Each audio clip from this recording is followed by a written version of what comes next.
Anong grade ka na? Grade 2? Grade 2. Oo. Excel. So, syempre, yung grades mo, pasang-awa. So, isi-celebrate natin. Yes. So, today, we're gonna go to restaurants or establishments that were popular during the 90s. Yes. Yung tipong mga maalala mo talaga because of the brand and the food.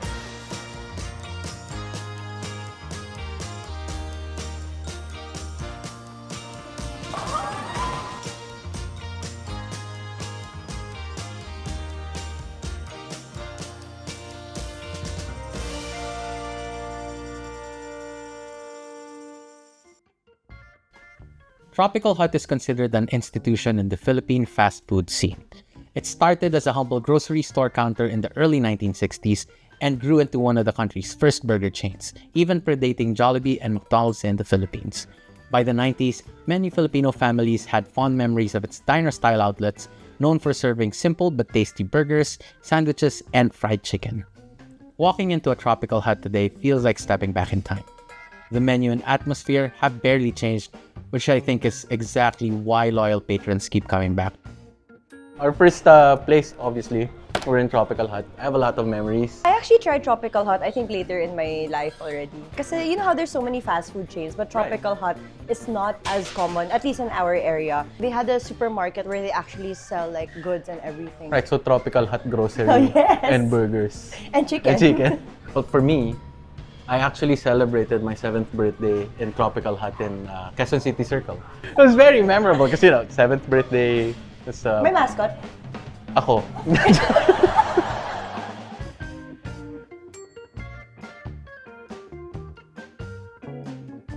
It's super comforting to see na it's still around. I know.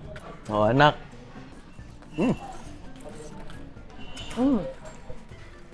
You're right, it was light, but at least the patty was very meaty, The bread's pretty good too. Unang kagat, may burger na agad. So what was your favorite, like when you go to Tropical Hut with your mom or your dad, you'd say, Mama, gusto ko ganito. My favorite is actually the clubhouse. You first, chef.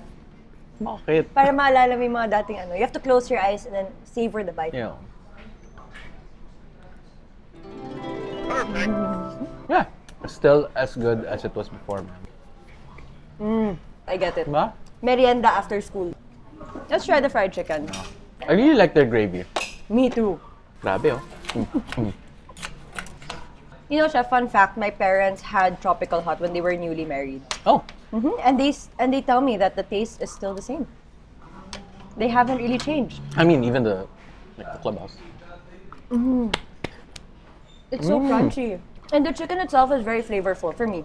And it's not dry, which is hard to do if you're like a fast food chain and you're giving out white meat. I really like it. This one, Based on the looks, it kind of reminds me of like Max's fried chicken. it does. Yeah, Filipino fried, So, uso pala yung ganyung chicken before. I guess. Na walang breading masyado. Its and then- crunch is really just from the frying. Yeah. To, puro balat yan sa'yo, anak. Kasi, That's my favorite. and it's banana ketchup too. I Super like classic. it as is, like chicken. Sa after nito. Arcade, bowling, ice skating, movie. Oh, tara, chef. First stop done. Ba't ka nag-cheers? Dapat ka, bata. Bata pala.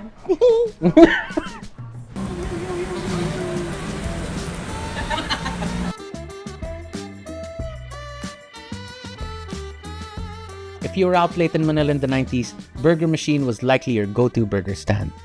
Founded in 1981 by sisters Fe Esperanza Rodriguez and Vicky Rodriguez, who ingeniously converted old minibuses into mobile burger stalls, Burger Machine quickly earned the nickname the burger that never sleeps for its around-the-clock service. To this day, Burger Machine stalls are still flipping patties late into the night, giving older generations a taste of nostalgia and younger ones like Trish the chance to try this Filipino fast food legend for the very first time. Okay, so again, Burger Machine, one of the classics. This is like a longanisa burger, but the classic one is over here. Yeah, it's a thin burger, pero it's enough. And for 33 pesos, you get 2.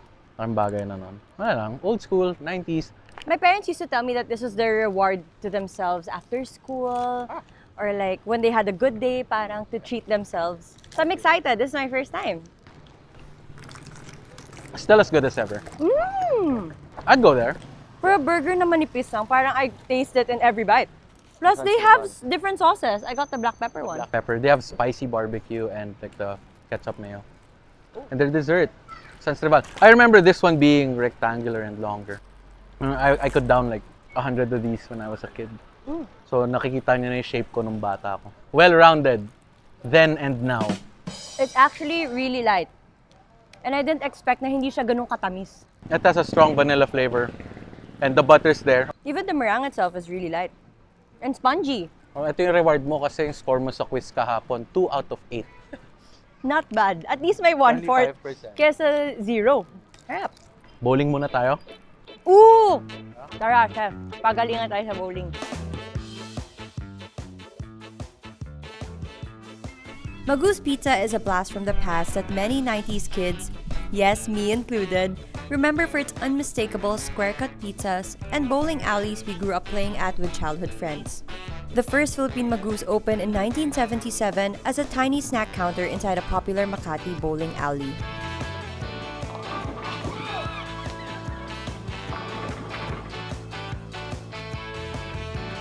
Magoo's made history by pioneering pizza delivery in the Philippines, back when having hot pizza brought to your door was unheard of. Though a bit quieter now with fewer branches, Magoo still serves that same classic pizza, giving longtime fans a delicious trip down memory lane. Magoo's Pizza started since 1977. Nag-start po ito, yung first store namin is from Magoo's Pizza Magallanes branch. Doon po siya nag-start, way back 1977 po. Nagkaroon kami ng other branches, started year 1980s and 90s, yun na po, continuous na nag-open na po. Ang Magoo's Pizza is very unique because of yung crispy crust na sinuserve namin for customers and with affordable price po talaga siya. And also yung freshness because we produce the dough within the day. Included po yung mga toppings, lahat po siya. So we can give it to the customers yung pinaka highest quality product para sa kanila. Actually, during the pandemic kasi, slowly, hindi kami nakapag-open because of the restrictions. But fortunately naman, after that pandemic, slowly nagkapag-open kami ng mga stores and now we're planning to open sa Gateway Branch and Festival. So we're reviving Magoo's again. We're very grateful po for the customers, especially mga loyal customers namin because sometimes at the age of 15, customer na po namin sila and then they enjoy eating pizza with their family. Yun po yung mga stories behind that. And then now, they are 40, they still love Magoo's Pizza po.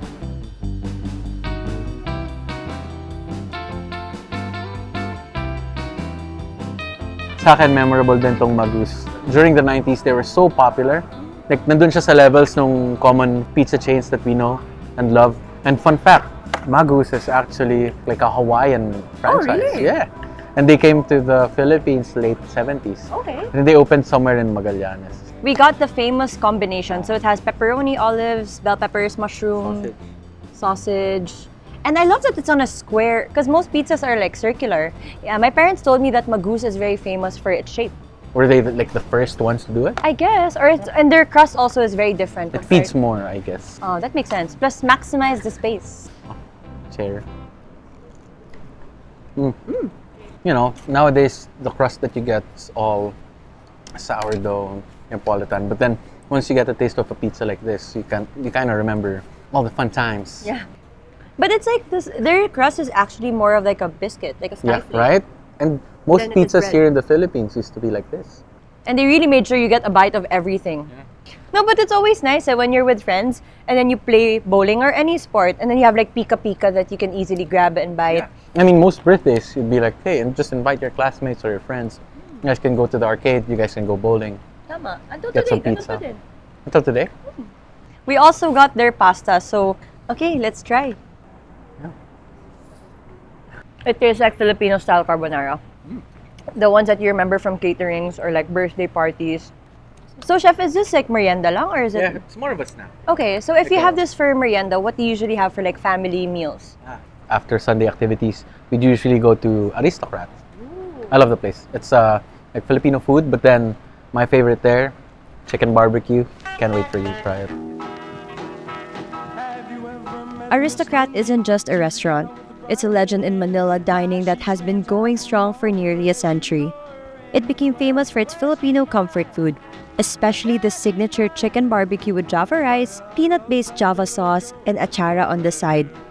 It has been a go-to spot for families, balikbayans, and food lovers looking for classic Filipino dishes. Like the other places we visited, it has stood the test of time, proving that good food and warm Filipino hospitality never go out of style. My grandparents started Aristocrat way back in 1936. My Lola likes to cook and she prepares a lot of dishes for the family. And so my Lola Asyang started to do some cafeteria type of dishes and they named it Lapu-Lapu. And this is way back before the war, World War II. She brings in mga baskets of food. So when their friends come over and so forth, so they feed them, no?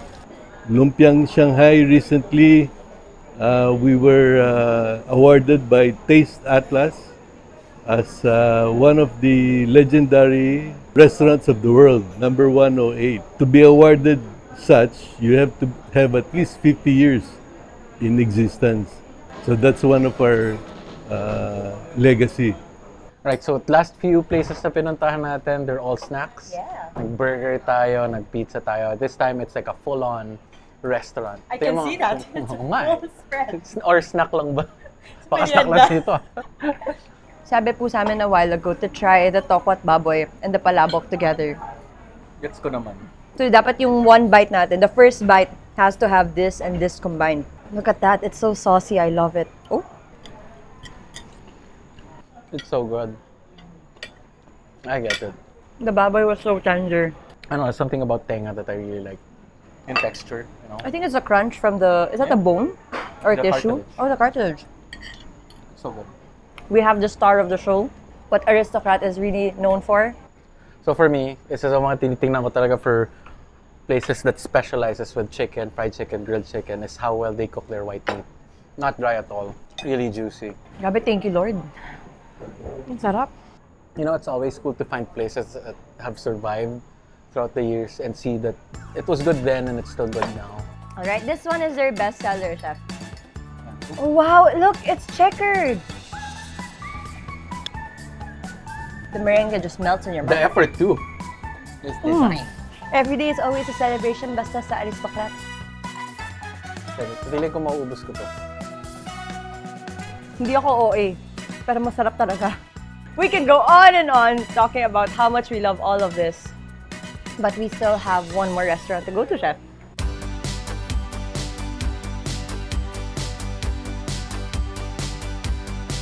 Would you like to go? Would you like to go with me? Would you like?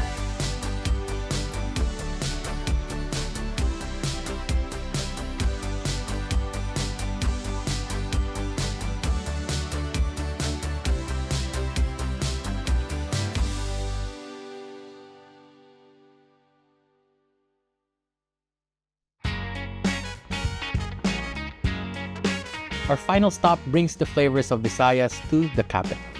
Bacolod Chicken Inasal was founded in 1993 by siblings from Bacolod who wanted to share their faith in Inasal with Manila, which became a refreshing change from the usual sweet barbecue of the zone.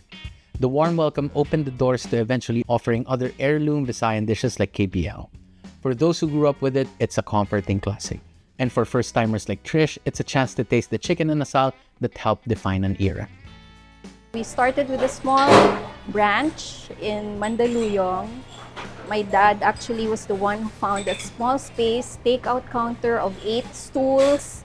The following was very good. Fortunately, after a year, we were able to occupy a restaurant that was beside our small stall, and that was our first branch in EDSA Central.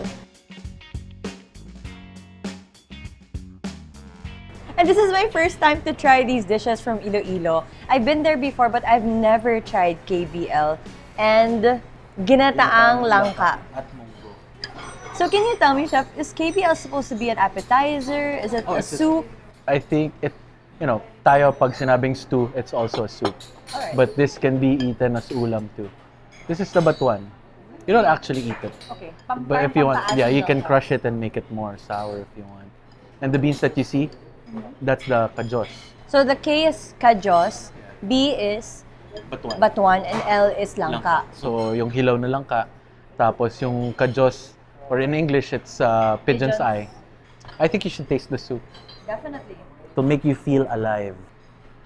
Baby alive! Para siyang nilaga na may asim. So the meat is very tender, obviously, because it's a stew. And the acid kind of helps in making it more tender. Super good. Next time I go to Iloilo, definitely gonna find a KBL. Yeah, stay there. Pinaalis. Hindi, magbakasyon ka doon. Pinalayas.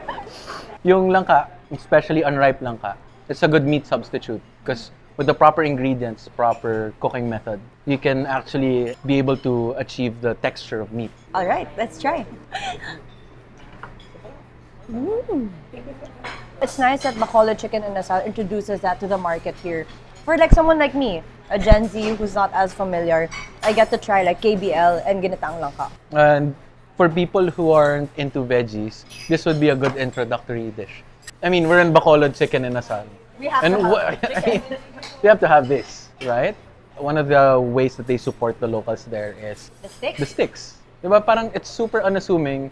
You take it for granted na barbecue stick lang siya, you throw it after. But no, actually, them being able to supply 20 branches of Bacolod Chicken Inasal, that's a lot of like bamboo used and, you know, sourced from the locals there.